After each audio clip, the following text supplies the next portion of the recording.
Good evening बच्चों, मैं शिवांशु सिंह एक बार फिर से आप सभी का स्वागत करता हूं अपने YouTube channel study with you में।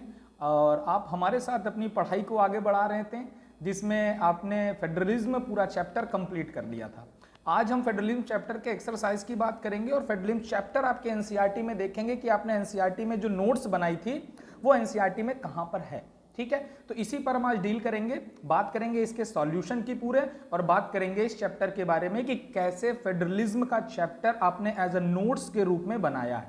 ठीक है, चलिए आगे बढ़ते हैं। जैसा कि मैंने आपको बताया, फेडरलिज्म चैप्टर का नाम है जब चैप्टर स्टार्ट होता है। ठीक है, तो सबसे पहले मैंने आपको डिफिनीशन बताई है फेडरलिज्म। What is federalism? तो मैंने कहा फेडरलिज्म का मतलब क्या होता है। तो फेडरलिज्म मीन्स हम क्या कर रहे हैं, जो पावर है इसको क्या कर रहे हैं, डिवाइड कर रहे हैं। पावर को जब हम डिवाइड करते हैं डिफरेंट लेवल्स ऑफ गवर्नमेंट में, डिफरेंट लेवल्स ऑफ गवर्नमेंट में, ठीक है, तो वो क्या कहलाता है, वो आपका क्या फेडरलिज्म कहलाता है। तो सबसे पहले पॉइंट में आपको यही बताया गया है कि फेडरलिज्म क्या होता है, जिसमें पावर्स को मैंने क्या किया, अलग अलग गवर्नमेंट्स के लेवल्स में क्या किया, डिस्ट्रीब्यूट कर दिया या डिवाइड कर दिया। तो यही क्या कहलाता है, आपका फेडरलिज्म कहलाता है। ये कंप्लीट हुआ तो हम आगे बढ़े थोड़ा सा।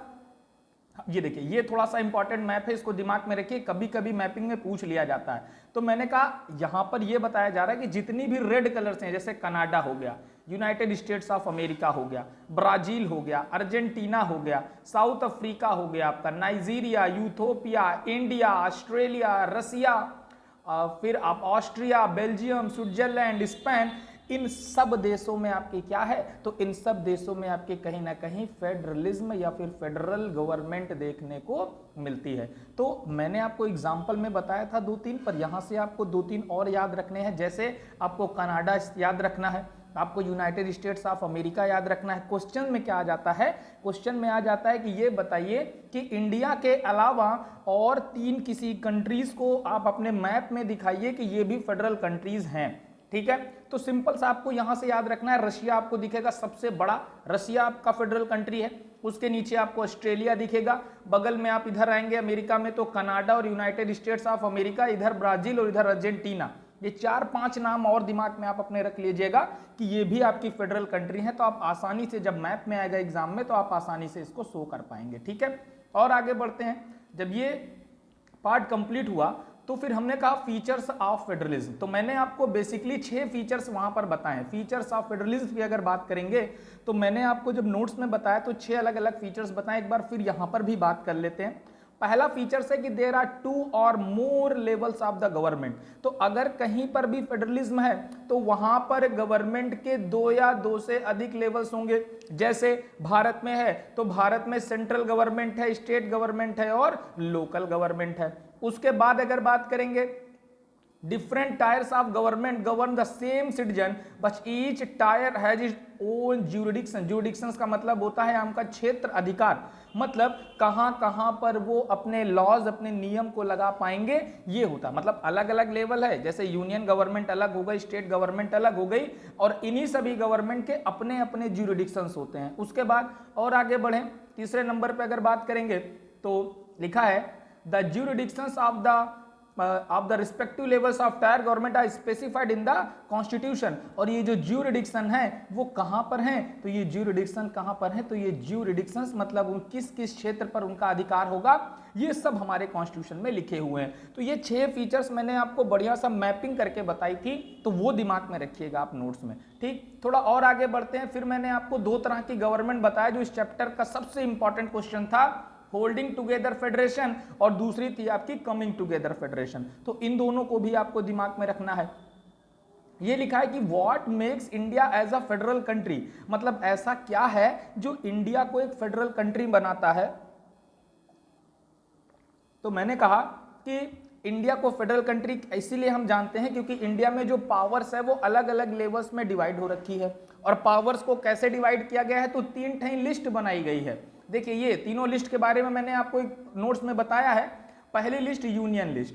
अगर यूनियन लिस्ट की बात करेंगे तो इसके अंतर्गत क्या क्या आ रहे हैं, तो इसके अंतर्गत फॉरेन अफेयर्स आ रहे हैं, बैंकिंग आ रही, कम्युनिकेशन आ रहे हैं, और करेंसी से रिलेटेड जितने भी चीजें होंगी उस पे लॉस कौन बनाएगा, तो सेंट्रल गवर्नमेंट। तो यूनियन लिस्ट में जितनी भी चीजें हैं उसमें लॉस कौन बनाता है, तो सेंट्रल गवर्नमेंट बनाता है। और कौन कौन सी चीजें हैं तो याद रखिएगा, कभी कभी ये एग्जाम्पल में पूछ ली जाती है, और अगर एग्जाम्पल में नहीं पूछी जाती है तो आपसे डायरेक्ट क्वेश्चन में पूछ लिया जाता है। तो बैंकिंग, कम्युनिकेशन, फॉरेन अफेयर्स और करेंसी, ये चार चीजें हैं जिन पे बेसिकली जो होती है वो सेंट्रल गवर्नमेंट अपने कानून बनाती है। दूसरी लिस्ट है स्टेट लिस्ट, मतलब इस पे लॉज कौन बनाएगा, तो इस पे लॉज आपकी स्टेट गवर्नमेंट बनाएगी। और कौन कौन सी चीजें आ रही इसके अंतर्गत, तो पुलिस आ रहा, ट्रेड आ रहा, कॉमर्स आ रहा, एग्रीकल्चर आ रहा और इरिगेशन आ रहा। तीसरी जो लिस्ट है वो है आपकी कॉनकरेंट लिस्ट। मैंने कहा अगर कॉनकरेंट लिस्ट में बात करेंगे तो स्टेट, इस लिस्ट में सेंट्रल और स्टेट दोनों मिलकर कानून बनाते हैं कॉनकरेंट लिस्ट में, ठीक है। तो कॉनकरेंट लिस्ट में कौन कौन से आ रहे हैं, तो मैंने आपको बताया जैसे एजुकेशन आ रहा है आपका कॉनकरेंट लिस्ट में, आपका ट्रेड आ रहा है, ट्रेड यूनियंस आ रहा है, आपका मैरिज आ रहे हैं, ये सब आपके कॉनकरेंट लिस्ट में आते हैं। तो इतना मैंने बताया कि अगर कैसे हम जानेंगे कि इंडिया एक फेडरल कंट्री है, तो इन तीन लिस्ट में देखेंगे कि हमारे यहाँ पावर्स जो है वो अलग अलग तरीके से डिवाइड हो रही है, जिसके कारण इंडिया एक फेडरल कंट्री है, ठीक है। और आगे बढ़ते हैं इसी चैप्टर में, ठीक है। ये सब मैं पढ़ा चुका हूं आपको, जिन्होंने पहले वीडियोस नहीं देखी उसको देख लीजिए, ये सब मैं पूरा चैप्टर आपको line to line, point to point पढ़ा चुका हूं, ठीक है। आगे बढ़ते हैं, तो ये थोड़ा सा दिमाग में रखिएगा, ये मतलब बेसिकली ये 1947 के समय का मैप है हमारे भारत का कि कौन सी चीजें कहां थी। अभी मैं इसको और बता दूंगा आपको, पहले थोड़ा सा आगे बढ़ते हैं। हाउ इज फेडरलिज्म प्रैक्टिस्ड, मतलब फेडरलिज्म कैसे प्रैक्टिस किया जाता है। तो इसमें मैंने आपको बताया कि लिंग्विस्टिक स्टेट, मतलब भाषा के आधार पर कुछ स्टेट्स डिवाइड हो गए थे, जिसमें सबसे पहला स्टेट मैंने आपको आंध्र प्रदेश बताया। और ये आंध्र प्रदेश कब भाषा के आधार पर डिवाइड हो रहा है, तो अक्टूबर 1953 में डिवाइड हो रहा है, ठीक। कुछ ऐसे होते हैं जो अपने कल्चर्स के कारण, जैसे नागालैंड, उत्तराखंड, झारखंड, ये सब कल्चर्स के कारण अलग हो गए हैं, अलग स्टेट बन गए हैं, ठीक है। और आगे बढ़ते हैं, फिर लैंग्वेज पॉलिसी आपने देखा कि अगर भारत की बात करेंगे तो भारत में कितनी लैंग्वेज है, तो भारत में 22 लैंग्वेज है, जिसको मैंने बताया भारत के कॉन्स्टिट्यूशन में 343 टू लेकर 351 आपके इतने आर्टिकल में लिखा हुआ है, ठीक है। कितनी टोटल लैंग्वेज है, तो 22 टोटल लैंग्वेज है, जिसमें हिंदी जो बोली जाती है वो लगभग 40% जहां पर हिंदी बोली जाती है। मतलब भारत में सबसे ज्यादा बोली जाने वाली लैंग्वेज कौन है, तो हिंदी है। लगभग कितना परसेंट, तो देखिए लिखा है कि 40% इंडियंस हैं जो आपके हिंदी बोलते हैं। फिर और आगे बढ़े तो हमने आपको सेंट्रल और स्टेट के बीच रिलेशन बताया, और यहां से ये दो कार्टून्स को आपको समझना होगा, यहां से आप सेंट्रल और स्टेट के बीच में रिलेशन समझ जाएंगे। तो कार्टून को थोड़ा सा समझते हैं।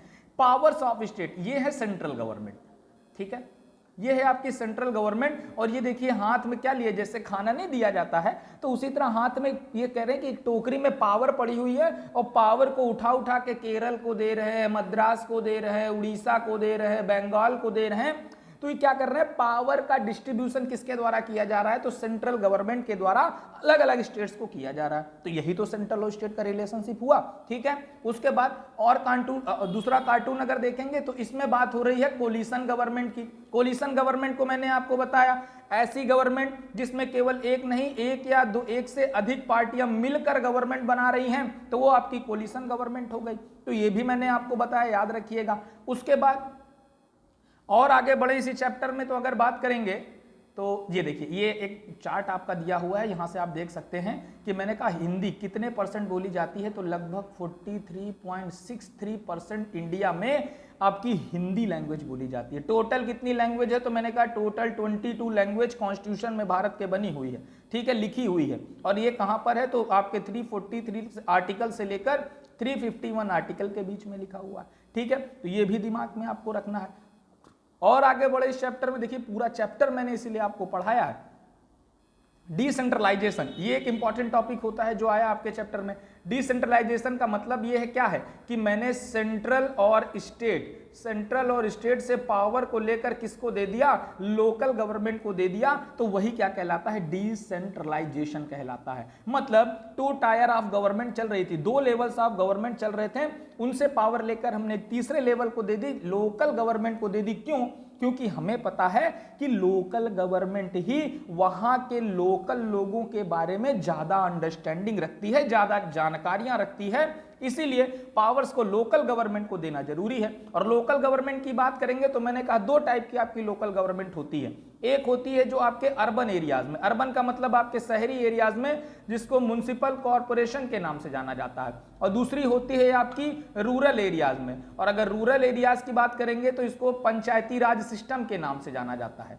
ठीक है, तो ये दोनों होता है। फिर मैंने कहा अगर रूरल की बात करेंगे तो रूरल आपकी 3 पार्ट में बंटती है। पहली होती है ग्राम पंचायत, दूसरी होती है ग्राम समिति, और तीसरी होती है जिला परिषद। ग्राम पंचायत की बात करेंगे तो सबसे छोटी स्मॉलेस्ट यूनिट होती है। कई सारी ग्राम पंचायत मिलकर क्या बनती हैं, आपकी ग्राम समिति बनती हैं, और कई सारी ग्राम समिति मिलकर क्या बनती हैं, आपकी जिला परिषद बनता है। तो इतना मैंने आपको डिसेंट्रलाइजेशन में बताया। ठीक है, ये देखिए जिला परिषद वगैरह के बारे में लिखा हुआ है, ये सब मैं आपको बता चुका हूं, तो किताब उठाने की जरूरत नहीं है अभी आपको, अभी केवल आपको नोट से पढ़ना है। अपनी नोट्स अच्छे तरीके से बनाते रहिए। ठीक, अब आगे बढ़ेंगे, सीधे आते हैं क्वेश्चंस पर। ठीक है, मैंने कहा एक्सरसाइज सॉल्यूशन करेंगे, मतलब एक्सरसाइज के बारे में जानेंगे। तो सबसे पहले अगर एक्सरसाइज की है तो पहला क्वेश्चन है, locate the following state of a blank outline political map of India. और स्टेट कौन कौन से लोकेट करने हैं आपको, मणिपुर, सिक्किम, छत्तीसगढ़ और गोवा। तो आपको दिखाना है ये कहाँ है। याद करिए, 9th याद हो अगर आपको, तो मैंने 9th में हर एक स्टेट आपको रटाए थे, हर एक स्टेट आपको बताया है कि कौन सा स्टेट कहां पर है। ठीक है, एक बार फिर से मैं आप ये चारों स्टेट को बता देता हूं, मणिपुर, सिक्किम, छत्तीसगढ़ और गोवा, ये भारतीय मैप में कहां पर है। ठीक है, इनकी लोकेशन बता देता हूं, यहीं पर आपका इंडियन मैप भी है, उसी में ही बता देता हूं आपको। ये देखिए, अगर ये इंडिया मैप की बात करेंगे तो सबसे पहले हम बात करेंगे लोकेशन किसकी, मणिपुर की। तो ये है आपका मणिपुर, और मणिपुर की कैपिटल है आपकी इम्फॉल। ठीक है, तो यहां पर आपका मणिपुर। दूसरे नंबर पे क्या है, सिक्किम। तो ये है आपका सिक्किम, सिक्किम की जो कैपिटल है गंगटोक या फिर गंगटोक कहें। उसके बाद तीसरा छत्तीसगढ़। तो छत्तीसगढ़ आपका यहाँ है, जिसकी आपकी कैपिटल है रायपुर। और लास्ट में बात करेंगे गोवा। तो आप यहां देखेंगे ये है आपका गोवा। तो ये चारों को आपको लोकेट करना है, तो इसको कॉपी में जरूर बना लीजिएगा, एक मैप बनाइएगा, उस मैप में इन चारों को लोकेट कर लीजिएगा कि मणिपुर कहां है, सिक्किम कहां है, छत्तीसगढ़ कहां है और गोवा कहां है। वैसे तो आपको हर स्टेट की लोकेशन पता होनी चाहिए कि कौन सा स्टेट कहां पर है, और इधर वाले स्टेट की लोकेशन तो एकदम पक्के से पता होनी चाहिए। ये 7 सिस्टर्स है और इन्हीं में कंफ्यूजन होती है, बाकी तो आप पकड़ ले जाते हैं कौन सा स्टेट कहां पर है। पर वैसे भी इनको याद रखिएगा, उसके अलावा आप ये भी याद रखिएगा कि सभी स्टेट्स कहां कहां पर है, और मैं आपको पढ़ाया हूं। एक बार अगर आप देख लेंगे अच्छे से जाकर तो आपको सब याद हो जाएगा कि कौन सा स्टेट कहां पर है। ठीक है, तो पहला क्वेश्चन हो गया, आपने लोकेट कर दिया कि कौन सा स्टेट कहां पर है। ठीक, उसके बाद दूसरे क्वेश्चन की बात करते हैं।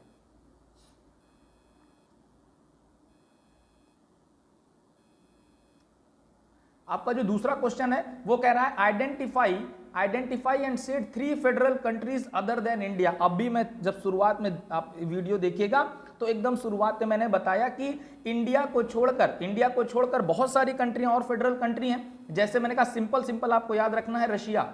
आप देखेंगे वर्ल्ड मैप में रशिया आपको आसानी से मिल जाएगा।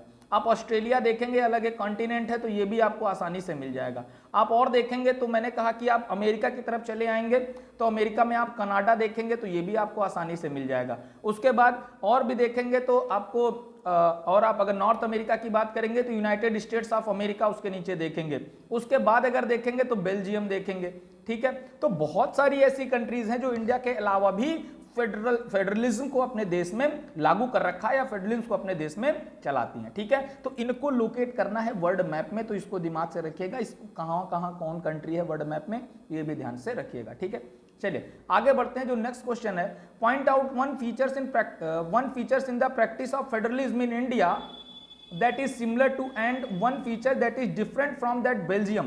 देखिए सबसे पहला फीचर्स की अगर इंडिया की बात करते हैं तो इंडिया में आपकी 2 टायर की गवर्नमेंट होती है, तो बेल्जियम में भी 2 टायर की गवर्नमेंट है। ठीक है, इंडिया में जो अगर देखो सबसे पहले आपको बताना है कि सिमिलर की बात करते हैं तो फेडरेशन है, यहाँ पर जो पावर्स हैं वो अलग अलग लेवल्स पर डिस्ट्रीब्यूट की जाती हैं। बेल्जियम की बात करेंगे तो बेल्जियम में 2 लेवल है आपके, पर अगर डिफरेंट की बात करेंगे तो बेल्जियम में 2 लेवल है गवर्नमेंट के और इंडिया में 3 लेवल है गवर्नमेंट के, तो डिफरेंस की भी बात हो गई। उसके बाद और आगे बढ़ेंगे, what is the main difference between federal form of government and the unitary form of government. मैंने कहा क्या डिफरेंस होता है फेडरल फॉर्म ऑफ गवर्नमेंट में और यूनिटरी वन में। तो मैंने कहा अगर फेडरल फॉर्म ऑफ गवर्नमेंट रहेगी तो जिसमें जो पावर्स है वो अलग अलग लेवल्स को क्या हो जाएगी, प्रोवाइड की जाएगी, या पावर्स अलग अलग लेवल में डिस्ट्रीब्यूट की जाएगी। सेंट्रल लेवल के पास अलग पावर, स्टेट लेवल के पास अलग पावर और लोकल लेवल के पास अलग पावर। पर अगर यूनिटरी गवर्नमेंट होगी तो नोट्स में मैंने लिखवाया है आपको यूनिटरी गवर्नमेंट के बारे में। मैंने कहा जब पावर केवल सेंट्रल गवर्नमेंट के पास होती है तो ऐसी गवर्नमेंट क्या कहलाती है, यूनिटरी गवर्नमेंट कहलाती है। ठीक है, तो ये भी दिमाग में आपको रखना है कि यूनिटरी गवर्नमेंट क्या होती है। उसके बाद और आगे बढ़ेंगे तो नेक्स्ट क्वेश्चन है, state any of two differences between the local government before and after the constitution amendment in 1992। मतलब कह रहा है कि जब कॉन्स्टिट्यूशन का अमेंडमेंट हुआ था 1992 में तो उससे पहले क्या सीन थे और उसके बाद में क्या सीन थे लोकल गवर्नमेंट के, तो इसको समझ ले। तो अगर यहां से बात करते हैं कि आपको दो डिफरेंसेस बताने हैं तो डिफरेंसेस की बात कर लेते हैं। चलिए थोड़ा सा अलग समझ लेते हैं डिफरेंसेस के बारे में। आपको लोकल गवर्नमेंट 1992 से पहले कैसी थी और लोकल गवर्नमेंट 1992 के बाद कैसी थी, इसके बारे में आपको बताना है, तो इसको समझ लेते हैं। ठीक है, तो यहां पर जो आपको बताना है मैं लिख देता हूं बिफोर 1992 और आफ्टर 1992। क्यों? क्योंकि 1992 में आपका अमेंडमेंट हुआ था और उसी अमेंडमेंट के बाद जो पावर्स है वो लोकल गवर्नमेंट को दे दी गई थी। अब अगर 1992 से पहले की बात करते हैं तो 1992 से पहले जितनी भी पावर थी सब स्टेट के पास थी। स्टेट गवर्नमेंट के द्वारा ही रेगुलरली इलेक्शंस कराए जाते थे जिसमें लोकल गवर्नमेंट नहीं होती थी। पर आफ्टर 1992 अब एक आएगा स्टेट इलेक्शन कमीशन। क्या आएगा? State election commission. और इसी स्टेट इलेक्शन कमीशन के द्वारा क्या किया जाएगा? इलेक्शंस करवाए जाएंगे रेगुलरली लोकल गवर्नमेंट में। मतलब हर 5 साल, हर 5 इयर्स में अब लोकल गवर्नमेंट के भी इलेक्शंस होंगे। पहले नहीं होते थे, अब हर 5 साल में लोकल गवर्नमेंट के भी इलेक्शंस कराए जाएंगे। तो पहला डिफरेंस ये। दूसरा डिफरेंस की बात करेंगे तो मैंने कहा अगर बात करते हैं बिफोर 1992 तो पावर की बात करते हैं। जो लोकल गवर्नमेंट को कोई पावर नहीं दी गई थी, मतलब लोकल गवर्नमेंट के पास कोई पावर नहीं थी 1992 से पहले कि किसी भी रिसोर्सेस का उपयोग कर सके वो। पर 1992 के बाद पावर्स को स्टेट गवर्नमेंट से लेकर लोकल गवर्नमेंट को भी दिया गया। मतलब अब लोकल गवर्नमेंट के पास भी अपनी पावर होगी। ठीक है, तो दो डिफरेंसेस बताएं, बस यही आपके लिए जानकारी के लिए पर्याप्त है। पहला डिफरेंस आपको बताया कि बिफोर 1992 मतलब 1992 से पहले इस लोकल गवर्नमेंट के लिए कोई इलेक्शन नहीं होता था। आफ्टर 1992 तो अब स्टेट इलेक्शन कमीशन बन गया है जो रेगुलरली, मतलब रेगुलरली का मतलब है हर 5 साल में लोकल गवर्नमेंट के लिए इलेक्शन कराएगा। दूसरे की बात करते हैं, 1992 से पहले जो पावर थी वो केवल स्टेट गवर्नमेंट के पास थी, लोकल गवर्नमेंट के पास कोई पावर नहीं थी। और आफ्टर 1992 की अगर बात करते हैं तो अब स्टेट गवर्नमेंट से पावर लेकर किसे दे दी गई है? लोकल गवर्नमेंट को भी दे दी गई है। तो ये भी आपको दिमाग में रखना है, ये दोनों डिफरेंसेस आपको दिमाग में रखते हैं। ठीक है, चलिए आगे बढ़ते हैं, नेक्स्ट क्वेश्चन पर चलते हैं कि आपका नेक्स्ट क्वेश्चन क्या है।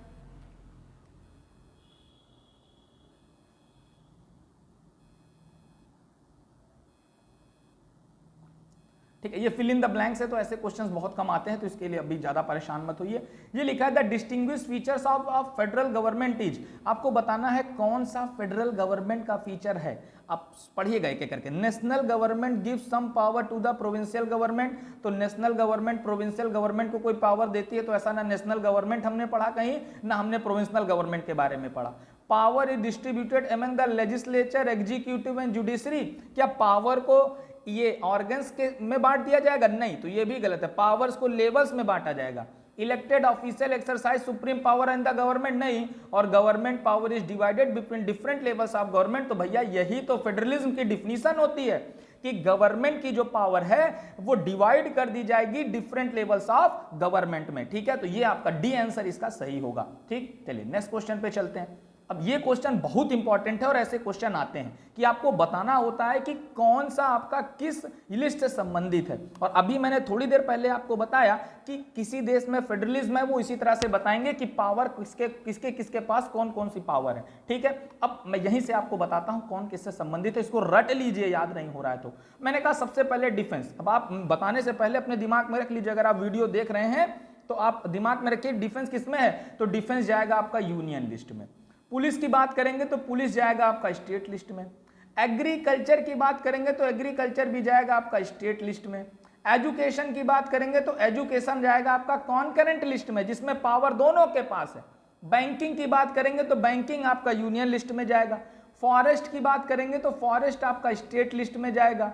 कम्युनिकेशन की बात करेंगे तो ये आपका यूनियन लिस्ट में जाएगा।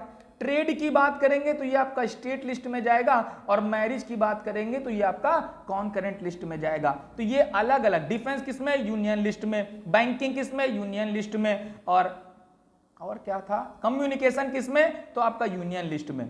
पुलिस, एग्रीकल्चर, फॉरेस्ट और ट्रेड ये आपका स्टेट लिस्ट में। और मैरिज और उसके बाद आपका एजुकेशन ये दोनों आपका किसमें, तो ये दोनों आपका कॉन्करेंट लिस्ट में। तो इसको दिमाग में रखना है आपको कि कौन सी लिस्ट से संबंधित है।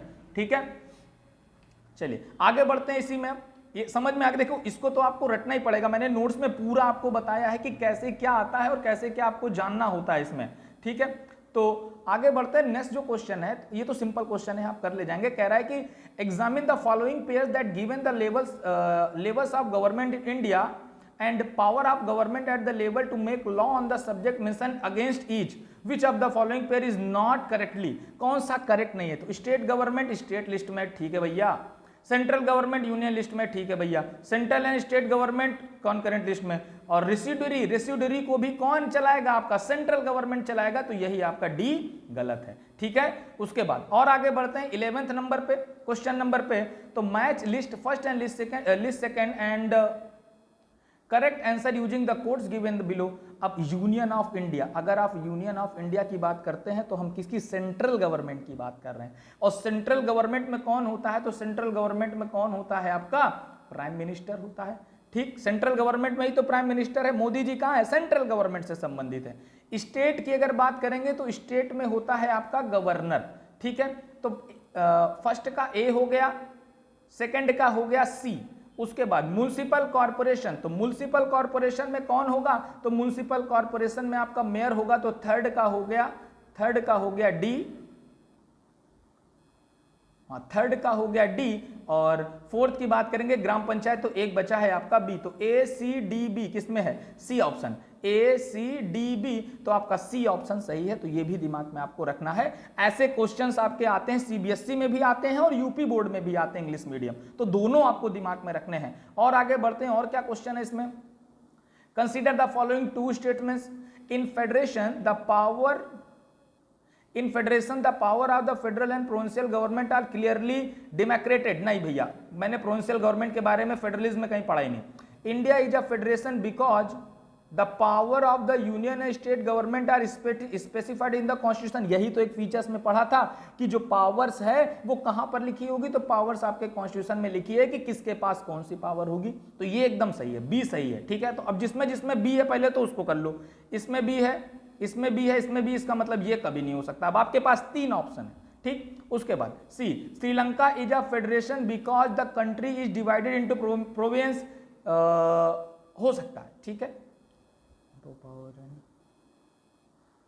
ठीक है, ये हो सकता है पर बहुत चांसेस नहीं। India is no longer federation, तो भैया इंडिया तो फेडरेशन है ही है। तो सी गलत है, डी गलत है। एक बार ए पढ़ लेते हैं। In a federation the power of a federal and provincial government are clearly अरे ये तो सही है। तो फेडरल गवर्नमेंट होती है, उसकी पावर हमेशा कहीं ना कहीं क्लियरली लिखी हुई है, क्लियरली बताई गई है कि किसके पास कौन सी पावर होगी। तो इसमें दो स्टेटमेंट सही है, ए और बी सही है, सी और डी आपके गलत हैं। ठीक है, तो ये पूरी आपकी एक्सरसाइज कंप्लीट हो गई। अब एक्सरसाइज सहित आप अपनी पूरी नोट्स कंप्लीट कर लीजिए। जहां पर आपको प्रॉब्लम होती है आप हमको बताइएगा। अब नेक्स्ट डे से आपका नेक्स्ट चैप्टर चालू होगा इकोनॉमिक्स का। ठीक है, तो आज बस इतना ही। अच्छे से पढ़ाई करिए सभी लोग और पढ़ते रहिए। जहां जो मिल रहा है, जैसे मिल रहा है, सब जगह पढ़ते रहिए, कोई कमी नहीं है। वहां जो मिल रहा है वहां भी पढ़िए, यहां जो मिल रहा है वो भी पढ़ते रहिए। हम तो हैं ही आपके साथ। ठीक है, चलिए अच्छे से पढ़ाई करिए। गुड नाइट सभी को।